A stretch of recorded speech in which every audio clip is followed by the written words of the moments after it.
გამოფენა დაუნის სინდრომის მქონე ბავშვების მონაწილეობით ღონისძიებას პროფესიონალი მხატვრები და მთავრობის წარმომადგენლები ეროვნული მუზეუმის გალერეაში შემოქმედებით საღამოზე შეიკრიბნენ. მოზარდებმა ღონისძიებაზე უფროსების ზედამხედველობის სხვადასხვა შინაარსის ნახატები შექმნეს.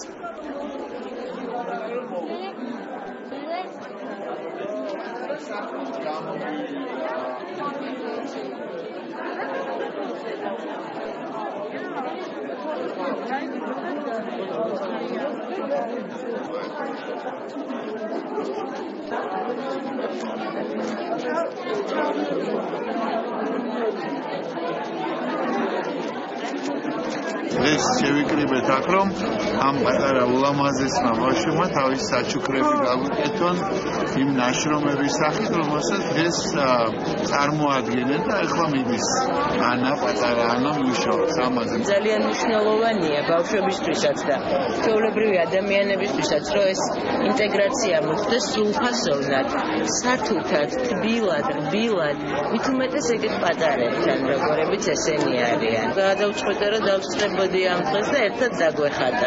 დღევანდელი დღე აჩვენებს იმას, რომ მუზეუმი არის ყველას. ექსპონატები უნდა ქმნიდნენ იმ გარემოს, სადაც იქნება ახალი და ეს ბავშვები, რომელიც დღეს თავის ახალ ნახატებს სწორედ ამ გარემოში ქმნიან, დარწმუნებული ვარ, ერთ დღეს ძალიან დიდი მხატვრები გაიზრდები.